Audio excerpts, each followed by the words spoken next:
everyone. It is Jeanette, and welcome back to Untamed and Unapologetic. I am so happy to have you joining me today. Today, we are going to talk about something that is really, really important to me. I didn't even realize that this was something that I did on a regular basis until recently. And that topic is minimizing myself. I was taught, I guess, at birth, through our society, through expectations, through what my family would tell me, that I needed to stay in the shadows. We've talked about this before. Like, nobody wanted to hear my voice. Nobody wanted me to be out in public or in social arenas, but they also wanted me to be successful, which was very, very confusing. And that can be another podcast we dive into later on. But today we're going to talk about that minimization of ourselves and how that can have a negative impact.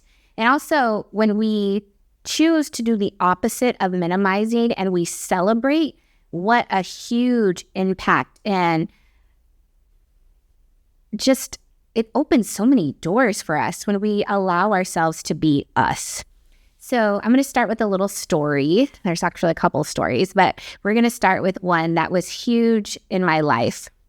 So right around the time my brother died, I completely changed my identity and became a different person. I was trying to figure it out, right? I didn't have to be the protector. I didn't have to be his savior. I didn't have to make sure he was alive all the time anymore. Like, all I had to do was be me, which was a big transition. So I was working for a school district as a school counselor, and I was posting pictures of me. I was working on my health, my physical appearance. I had abs for the first time in my whole life by working out and eating good. And I wanted the world to see my accomplishment. And so I posted. I would post myself out in Las Vegas and with friends, with parties. And I just wanted the world to see that I was becoming a different version of me. Now, I got a lot of different feedback from that time in my life. People reaching out saying, "Are you okay? Like, is there something wrong? Like, I hope you're all right. Are you getting help?" In my position that I was at, I actually had somebody that was looking at my, I guess, Facebook post and sent pictures of me on my birthday in Vegas in a tight-fitting dress to our lead of the entire district, saying, "This is the type of counselors we're hiring for our children." And I didn't get fired, but I did get stopped too. And the advice was to take it down. My answer was no. I worked really hard to be that. My dad even liked the photo. Like, there was nothing bad about that photo. And so my answer was no. My answer to people wondering if there was something wrong with me was, I'm fine. Yes, I just lost my brother, but I'm going through the motions of creating a new identity. And at that time, I really took it personal because they were trying to dim my shine. I was trying to pull off the pieces and figure out who I was after the death of my brother. And people were criticizing me. They weren't doing it on purpose. They just were doing it based on societal norms, right? She's being completely opposite of what she was before. There's got to be something wrong. There wasn't anything wrong. And those were big moments in my life. And I am so grateful for whoever that person was that turned me into the district head, because you were a force for me. You helped me create the movement that I needed to leave that life completely and start something new. So I'm grateful, 100% grateful. I learned a lot. But I also realized that throughout my life, I have been told so many times to shh, don't speak, don't show, don't post, don't do, because they thought they were protecting me, except they weren't protecting me. They were keeping me stuck. Had I not made those choices to say no, or to say F the world, like this is what it is, then I wouldn't be where I'm at today. So I guess the the moral of the story, excuse me, is that we don't have to dim ourselves in order to shine. We have to learn what the impact of society and the norms that shaped us at the beginning don't have to stay there for us to move forward. And that's what we are going to talk about today. We're going to talk about what those things are within us. What are those moments that help define and help us realize that that is not for us anymore? And what do we do? What are the steps we need to move forward to celebrate us instead of minimize us? I see clients like on a regular basis, and a lot of them love to be like, oh, I'm so dumb, or oh, that was stupid. Oh, like just kind of putting themselves down on a regular basis, and they don't even know they're doing it. I used to do the same. Like I wouldn't post things. I was isolating myself. I would tell myself, oh, you don't know how to do numbers, so you can't ever know how to run a business, right? But every time we say those negative things about ourselves, it just forces us to create, I guess, like a wall that doesn't allow us to move forward. We get stuck because we are just continuing to tell ourselves, no, you can't do that. No, that's dumb. No, you shouldn't post that. But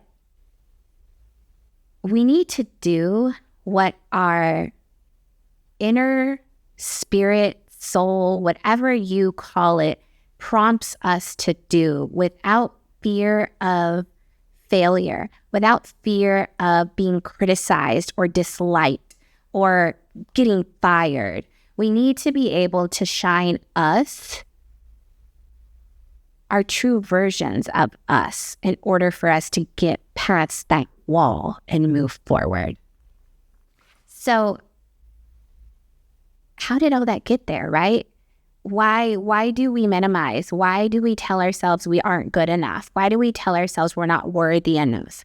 Because of many things. Maybe it was your parents that told you no, or that didn't make you feel wanted or loved. Maybe it was society that told us, don't boast, because when you boast, you look arrogant. Don't brag, because when you brag, you look selfish or like you don't care about anybody else. So these things were created within ourselves from generations before us, and they were passed down to us to keep us in line and doing what society wants us to do. And yes, I'm not saying like completely change your life and go be wild and live in the woods. I'm saying that you have the ability to do things differently and to not limit yourself. When we speak negative to ourselves, we put up that wall and we limit what our possibilities and capabilities are. So how do we do that, right? How do we change that direction? Because if we continue to minimize and we continue to limit, what happens? We stay stuck. Had I not had that moment in life where my whole life turned upside down and I had to reorganize it again and figure out who I was, then I might have still been that scared little girl who wanted desperately to have a business but didn't know where to start. I have a lot of people that just don't know where to even begin because the wall is so up close in their viewpoint. I had to have that happen so that my wall would drop a little bit so I could see the view of the other possibilities. When we're allowing ourselves to see the view of other possibilities, that those limiting beliefs get questioned. We start to question them. We're like, oh, but that person did it. If they did it, why can't I do it? right? So let's not stay stuck anymore. Let's look at our lives. In fact, get your little writing utensils out right now and let's look at your life. Let's look at times where you felt stuck. You might feel stuck right now. And if you're feeling stuck right now, let's figure out why. Why are you feeling stuck? Is it a job that you don't like anymore? Why don't you like it anymore? Were you doing it just because you needed a job and so the world told you you had to have one? What is going on in the head? What are you thinking? Why are you feeling that way? Write down those moments that you felt stuck or those pivotal moments in your life that were like, I'm going to say no to this and I'm going to do something different. When you say no, what happened? When you said, okay, I'm just going to stick it out and it'll get better, what happened? Typically what happens is if we don't move forward and we just stick it out and like suck it up, we end up depressed. We end up anxious. We end up isolating. We end up taking ourselves out of the world because we don't know what else to do. That is our norm. That is what was taught. You go to school, you get married, you have a job, you get a paycheck, you pay your bills, you raise your kids, you put them through school. Once they're through school, I'm done. But is that enough? It wasn't enough for me. A lot of people come to me where they're just stuck, right? I want more, but I don't know what it is. I know I have a problem, but I don't know what it is. I know I want to be better, but I don't know how to do it. They come to me and I help them drop the wall and open the window. At that point, they can see endless possibilities. It's just the next step is to pick one. And then the next step from there is to create steps to get there. But we don't have to minimize ourselves. We don't have to say that we're not good at something. We don't have to say, oh, but I don't know technology, so I'm never going to be able to do that. That is not true. Is technology complicated? Yes. But if you took the time and put in the effort, could you learn how to do the thing? Yes. But if you tell yourself that limiting belief of, I don't know technology and I just don't know how to do it, will you ever even try to do it?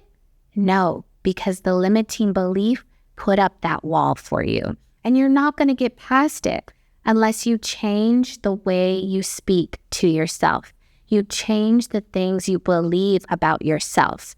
I used to say, I don't know numbers. I can never start a business. Now I run a business that has grossed over $1 million for the past 3 years. Who would have ever thought I could have done that if I continued to say, I don't know numbers and I can't run a business? That's a bunch of BS, right? Because look what I was able to do when I stopped telling myself that.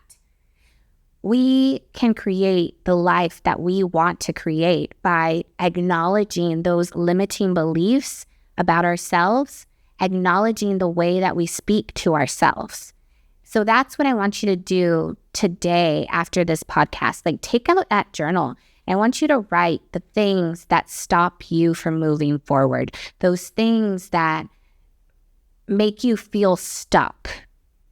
Those things are the things we tell ourselves, the things that we believe about ourselves. Write those things down. And I want you to challenge them. Is this true? Will I never know numbers?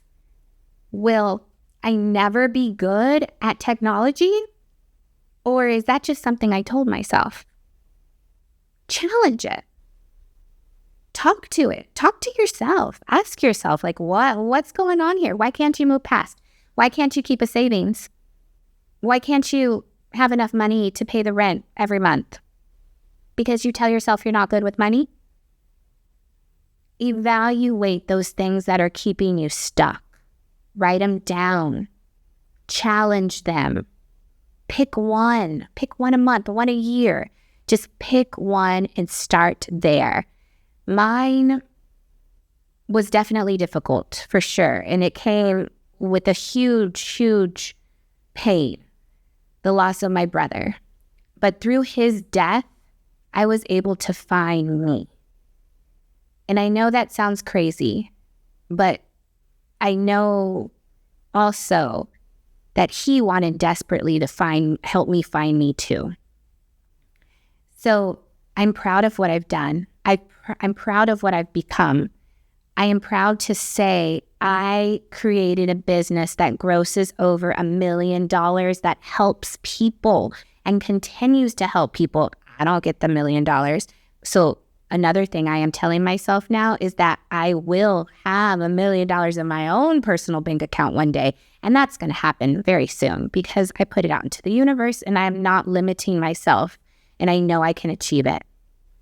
If I can achieve something with a group of individuals in my current practice and we all brought in that $1 million to serve the community, and that $1 million is serving back into the community by creating salaries and paychecks and just helping our community grow mentally, physically, through their health, through their mental health, that is so powerful.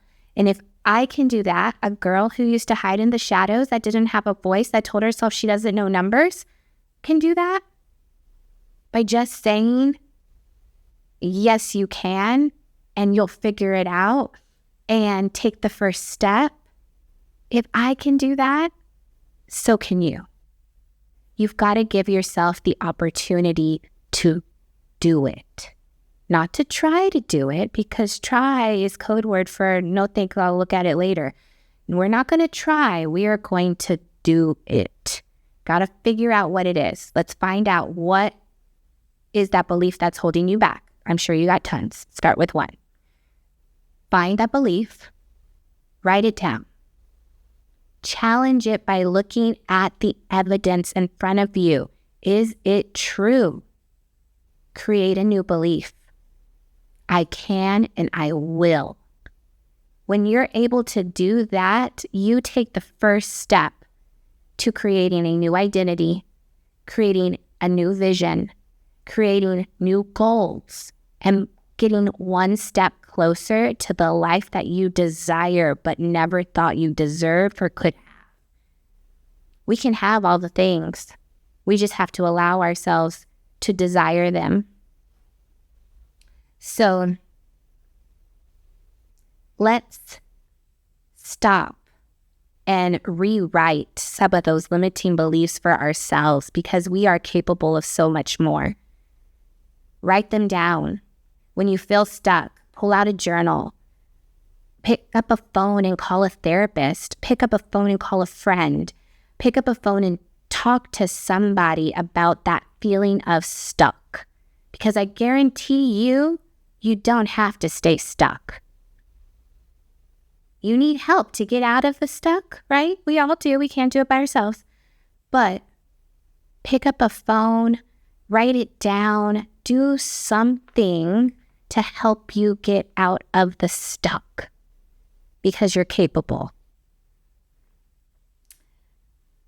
I challenge you today to kind of think about those moments in life where you felt stuck, or those big challenges where you thought you would never get through it. I challenge you to reflect on some of those and write them down. Find a limiting belief that's stopping you. And then I want you to do the opposite of what you used to tell yourself.